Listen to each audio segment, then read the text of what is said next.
Hello, welcome to my presentation, Effects of Brain Stimulation on Gait and Postural Control in Older Adults. My name is Megan Anderson. I'm a graduate research assistant in the Neurophysiology of Balance and Aging Lab, led by Dr. Jordan at UMass Boston. Quick overview of what's ahead. We will be going over why this research is important, as well as a background, and I will be going over the equipment, the study objectives, and data acquisition methods.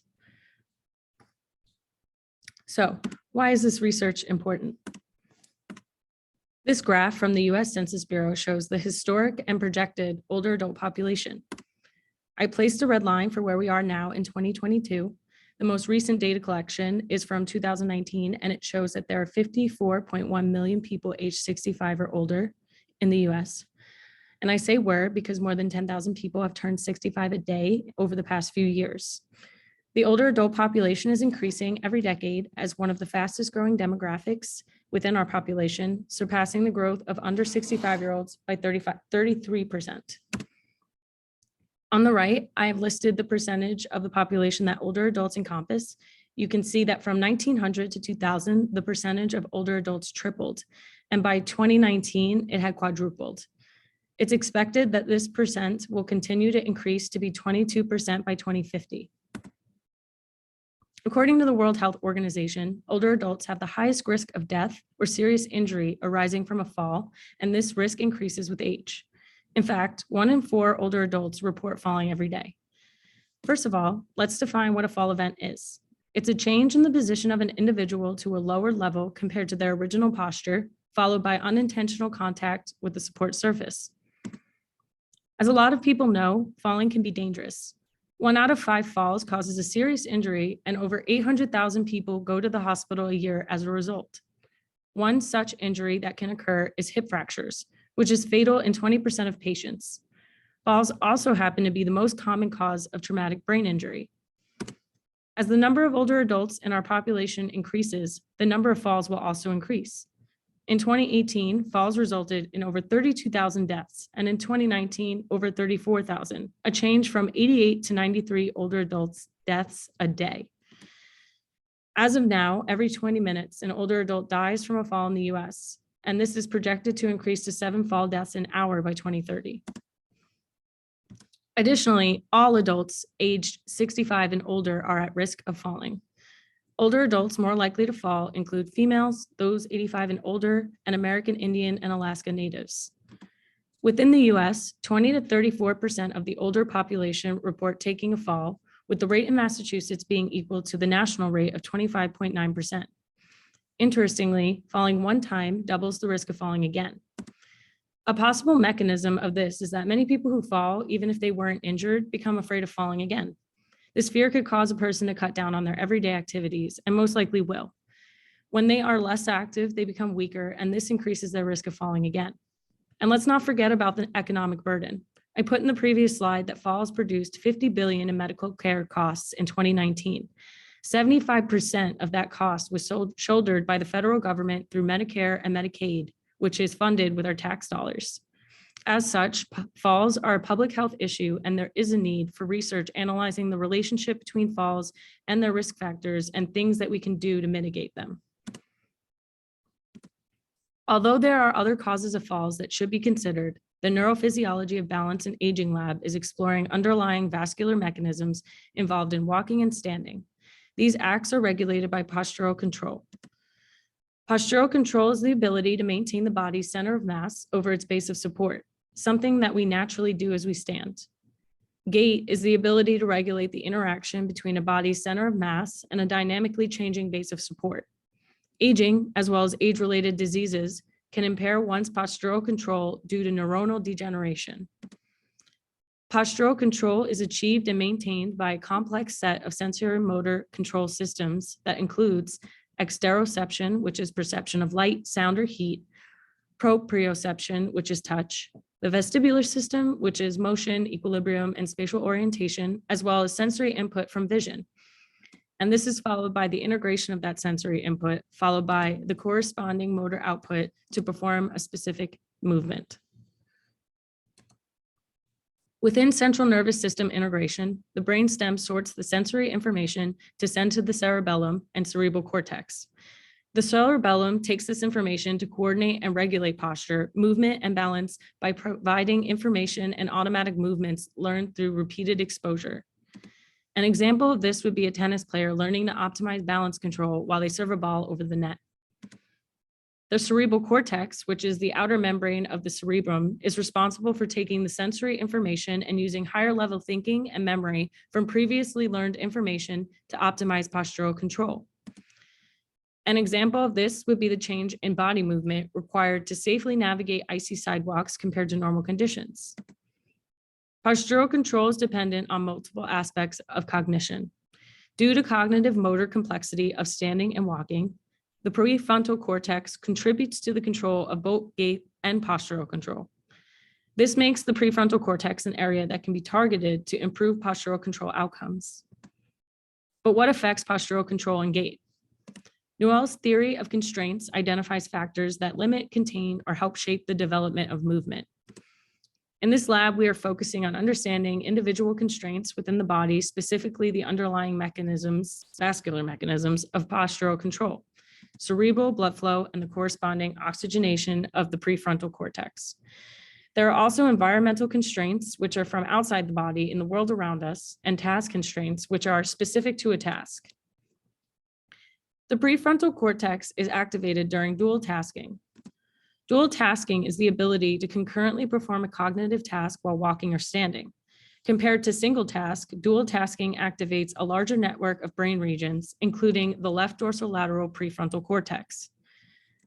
Aging diminishes postural control and increases the cost of performing dual tasks. Possible reasons that this occurs is that aging reduces either the ability to differentially recruit the required brain networks or fails to enlist alternative cognitive strategies needed to perform two tasks at once.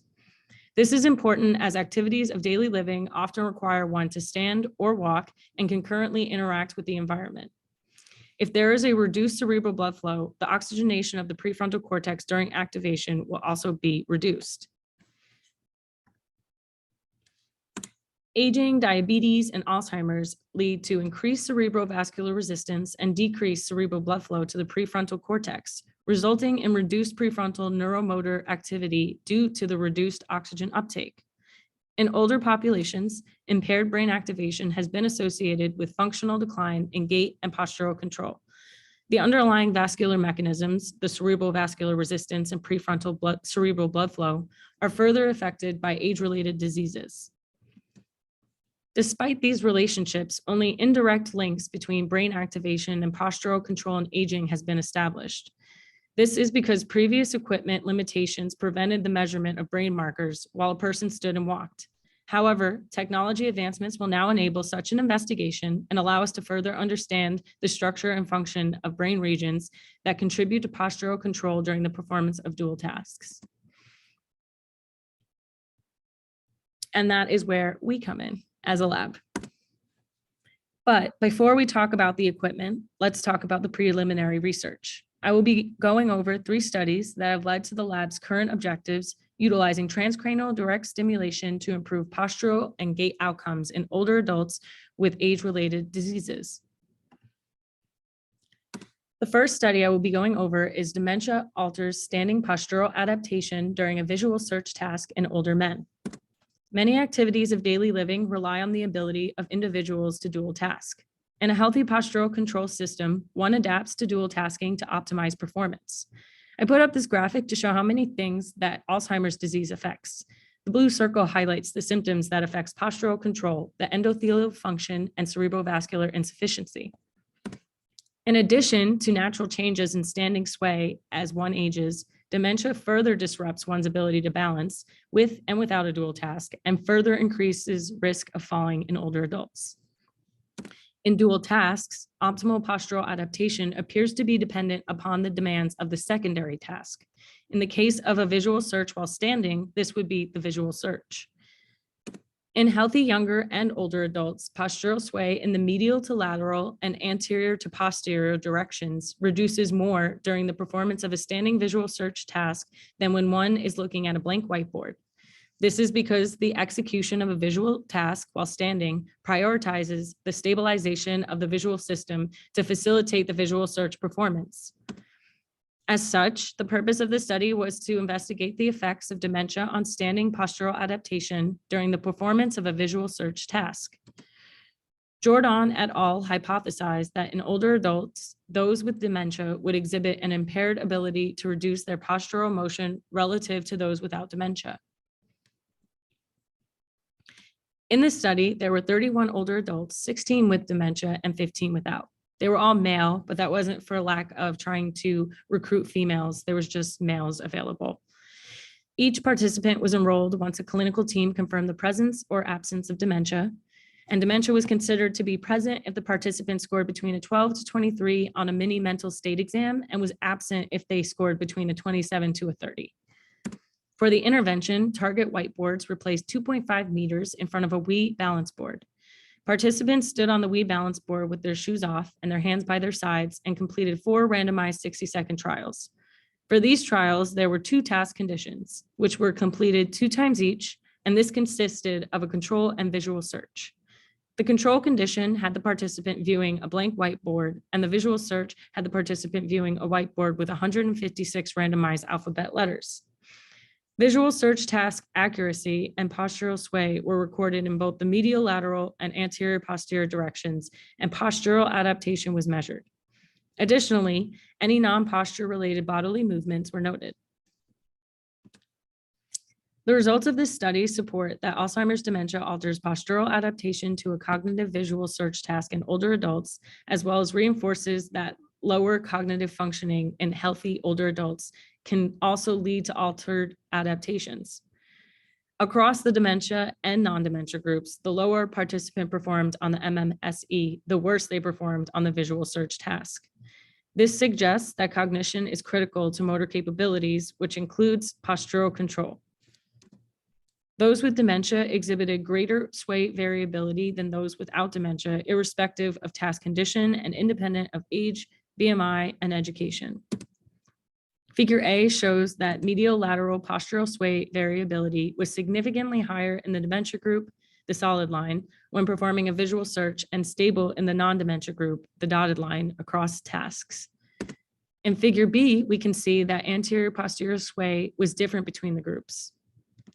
Additionally, the dementia group performed worse on the visual search compared to the non-dementia group, with a p-value of 0.03.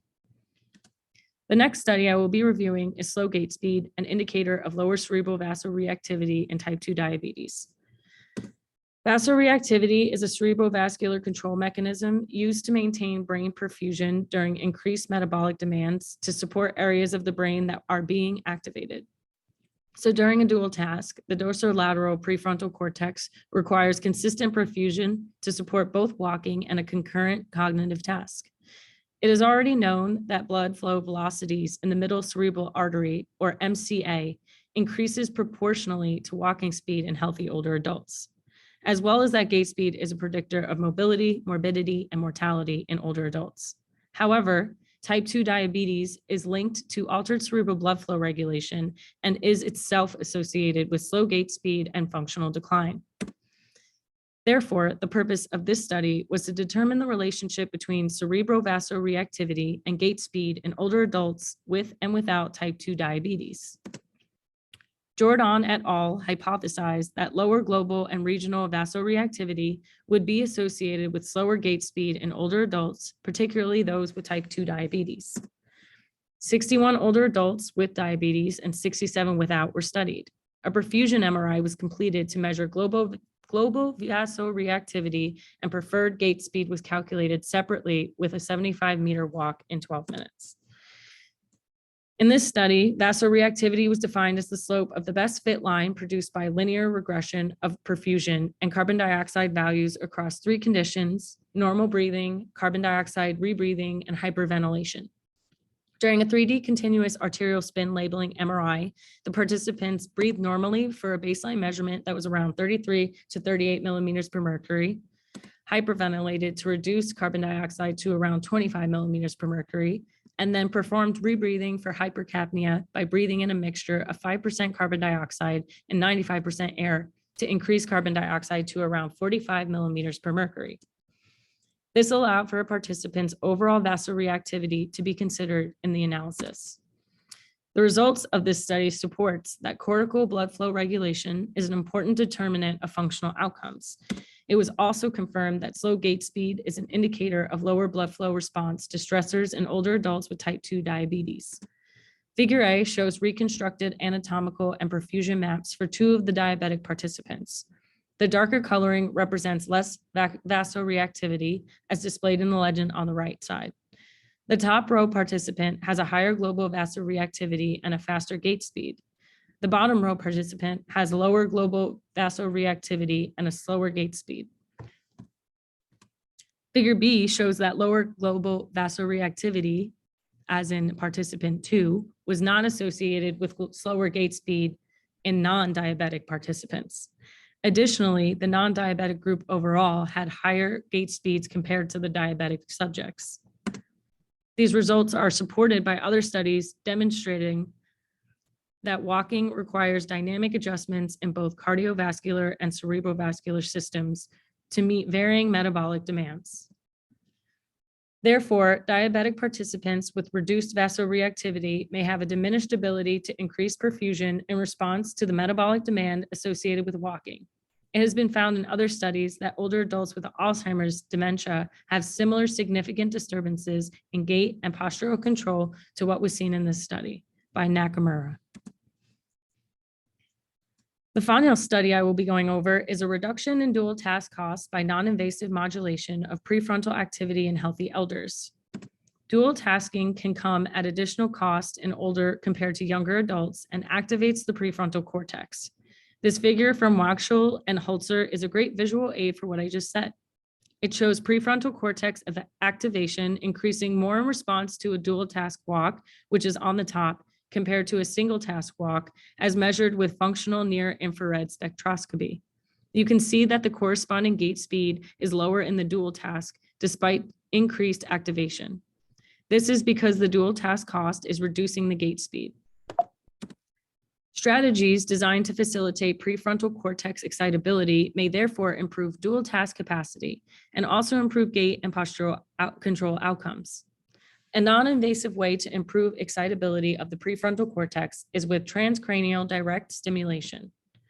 The purpose of this study was to target the left dorsolateral prefrontal cortex, which we have been discussing, to assess if it would reduce the dual task costs in older adults. Manor et al. Hypothesized that facilitation of prefrontal cortical activity via transcranial direct current stimulation would reduce dual task costs in older adults. 37 healthy older adults completed 2 study visits where they performed a dual task paradigm. This comprised of standing and walking trials with and without a cognitive task. The dual task paradigm was performed immediately before and after a single 20-minute session of either real or sham TDCS at 2.0 milliamperes targeting the left dorsolateral prefrontal cortex. The sham was the control condition. The cognitive task was a serial subtraction performed out loud, a task chosen because it significantly diminishes performance in numerous markers of postural control. It is also the most used task in dual task paradigms, improving the ability to compare the results to other studies. The single tasks were undisturbed walking, undisturbed standing, and counting backward while seated. The dual tasks were walking while counting backward and standing while counting backward. These tasks were performed in a random order. The percent change from single to dual task conditions was calculated to determine the cost under both active and sham stimulations. This data provides initial evidence that increasing neural activity via TDCS will improve gait and postural control in older adults. In fact, just one session of TDCS targeting the left prefrontal cortex induced improvements in gait and postural control in this sample of healthy older adults. In figure 1, you can see the cost of performing a cognitive task on standing postural control after real and sham stimulation in a representative participant. The magnitude of postural sway was quantified by calculating the area of an ellipse enclosing 95% of the sway trajectory, and the dual task cost was defined by the percent change in postural sway area between single and dual task conditions. And you can see in this participant that there is an increase in postural sway area when going from single to dual task. The dual task cost to sway area was noticeably less after real TDCS, shown in part B, as compared with post-active sham shown in Part A.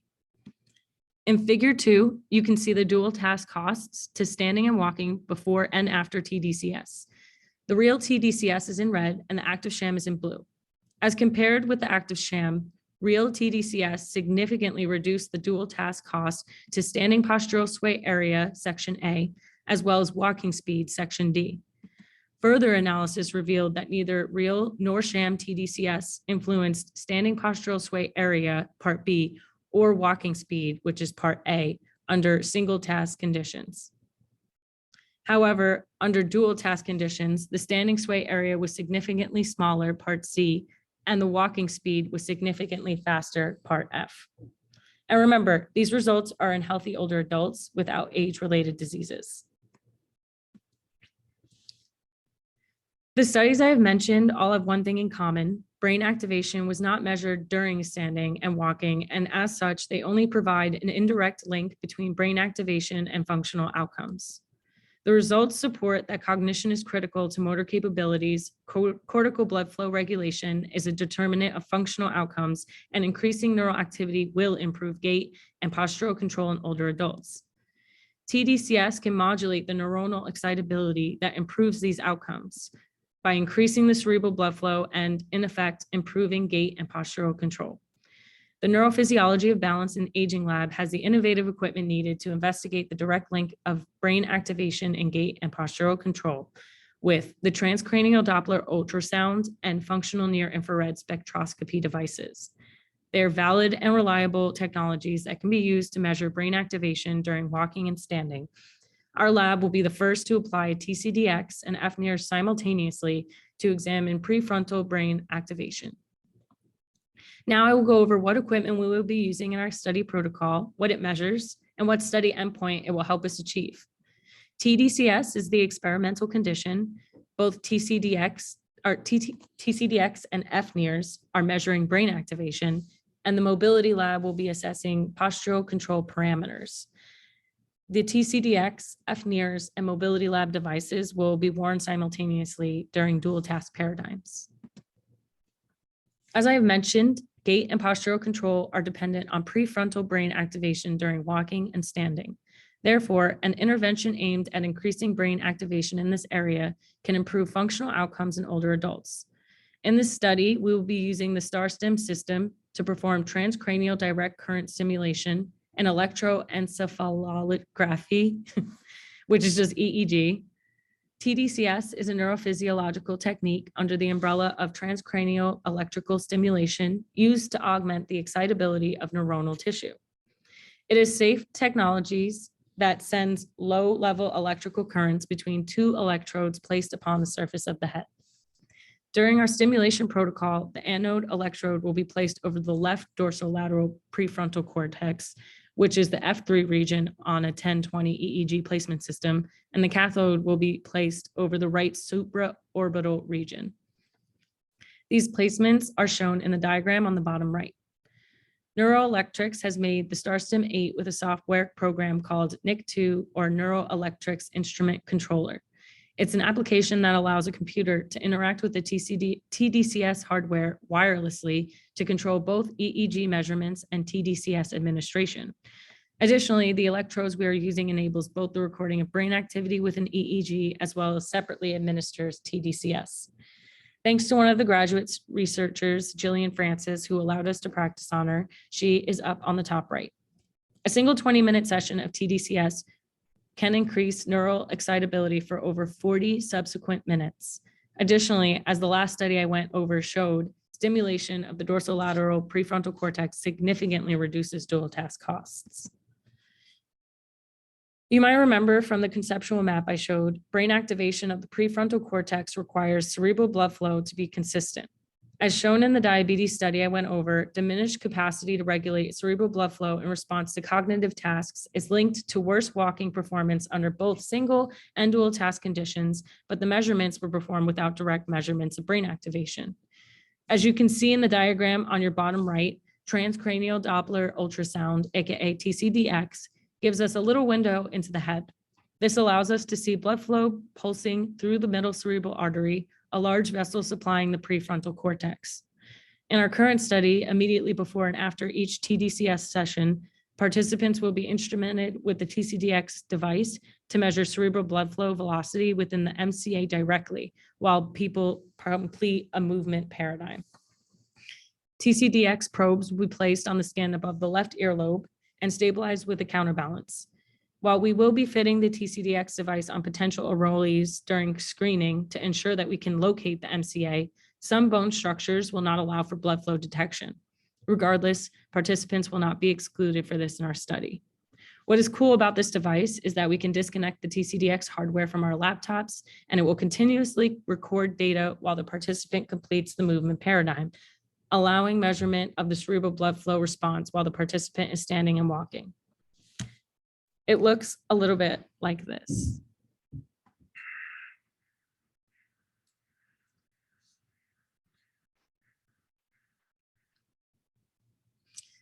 The change in cerebral blood flow response to sitting, standing, and walking with and without a cognitive task from baseline will be measured during the post-intervention follow-ups as a primary endpoint using the data collected from the TCDX device. This will show the brain activation that is occurring while participants walk and stand and perform dual cognitive tasks. The participant will also be instrumented with a wireless functional near-infrared spectroscopy system to quantify the concentration of blood oxygenation within the small vessels of the prefrontal cortex. This system is called the Portalite by Artenis. The Portalite uses light frequencies from between 760 and 850 nanometers to measure the oxygen saturation in the small blood vessels that are supplied by the MCA. The FNIR system consists of two separate pairs of probes. Each probe has one receiver and three transmitters. One will be placed over the left prefrontal cortex region of the forehead, and the second will be placed over the right frontal cortex region of the forehead, as you can see in the picture of me. This corresponds to the positions of FP1 and FP2 in the EEG electrode placement system. The proper probe placement will be calculated using the niacin-inion distance and the head circumference of each participant. Both the TCDX and FNIR systems are compatible and safe to use simultaneously, and measurement is not disrupted by physical activity. This allows us to measure multiple aspects of brain activation during postural sway and gait changes in real time. The change in the oxygenated hemoglobin response to sitting, standing, and walking with and without a cognitive task from baseline will be measured during the post-intervention follow-ups as a primary endpoint using the data collected from the Portalites. On the bottom right, you can see me set up with both the TCDX and Portalites. And in case you're wondering, near infrared light is safe to humans, so there is no risk involved. Lastly, we will be using the mobility lab to measure postural sway and gait speed. The system comes with sensors called opals and a software that measures postural control and mobility by performing preset analyses while the participant is moving. A motion sensor belt will be placed around the participant's waist in order to measure the range and elliptical area of postural sway during standing tasks. Additional sensors will be placed around the participant's ankles to measure speed, stride length, and variability, as well as double support time while the participant walks. The change in normal walking speed and postural sway with and without a cognitive task from baseline will be measured during the post-intervention follow-ups as a primary endpoint. Here is an example of the standing measurement being done with the mobility to give you an idea of what one of the trials will look like for a participant. Okay, so I would like you to remain standing for 30 seconds. You should maintain a normal posture that's comfortable for you. I am going to count down from 3. This is a simple task, so you don't need to say anything. Just stay quiet. When I say go, just keep standing until I tell you to stop. And here I would tell the participant to make sure their hands are by their sides.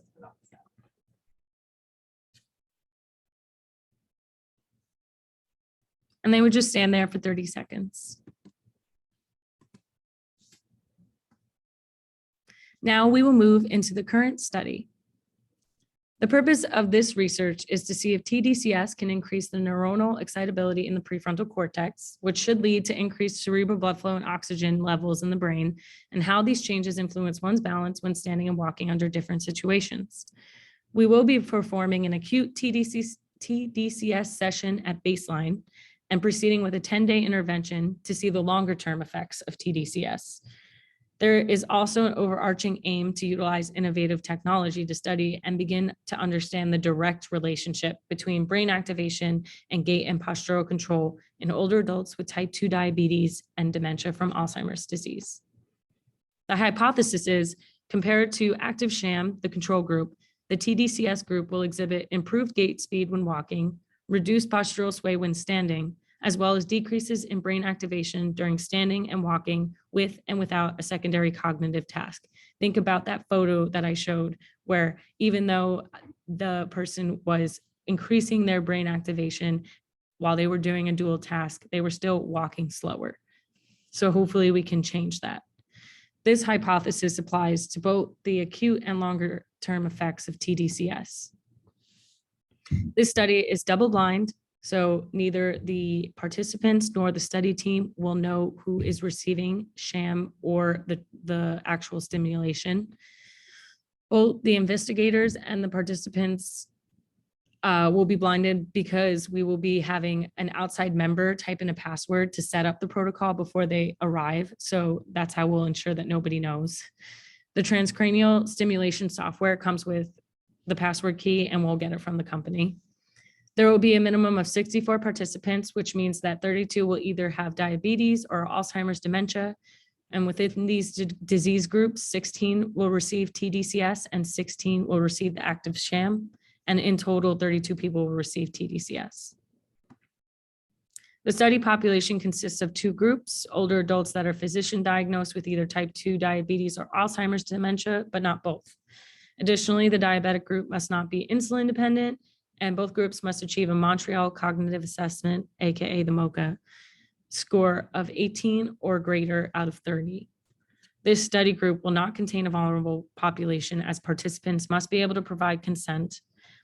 Other things that will be considered is whether or not they have been diagnosed with terminal disease, if they're legally blind or deaf, if they can't stand or walk continuously for at least 1 minute without personal assistance, if they have any clinical history of Parkinson's disease, multiple sclerosis, normal pressure hydrocephalus, or other neurodegenerative conditions, if they have any amputations in the lower limbs, if the diabetic group has any diabetic foot ulcers, or if they have any contraindications to TDCS or medications that will interfere with the effectiveness of it, like metal in their head or implanted brain medical devices, uncontrolled epilepsy, or sedating medicine, they will be excluded from this study. But they will also be kept in mind for future studies if they are interested. As mentioned earlier, Manner et al. Showed that TDCS targeting the left prefrontal cortex acutely improves gait and postural control significantly when performing dual tasks in healthy younger and older adults. So there will be a single acute session of TDCS during baseline and then a 10-day intervention. The TDCS condition will consist of 20 minutes of continuous stimulation at the 2 milliamperes. And in the active sham condition, electrode placement will be the same, but the current will be shunted because this is a reliable method that mimics the sensations of TDCS treatment and helps with the blinding. We will also perform 5-minute resting EEGs before and after the TDCS as part of the stimulation for a secondary endpoint. The specific placement of the electrodes are shown on the left, will be at AF4, FC5, F3, FC1, CZ, and CP1. Lead wires will connect each electrode to a data acquisition device that is secured to the back of the cap.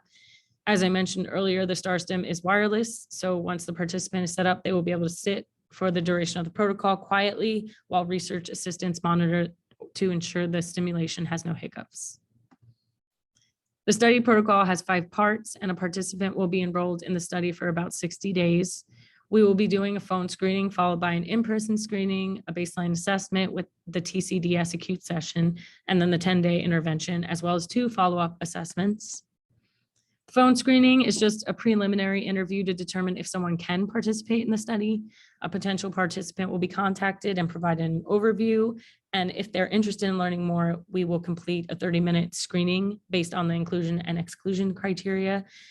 If they're deemed potentially eligible for the study after that, we will ask for contact info of an informant that will be able to provide functional knowledge of them through a series of questionnaires.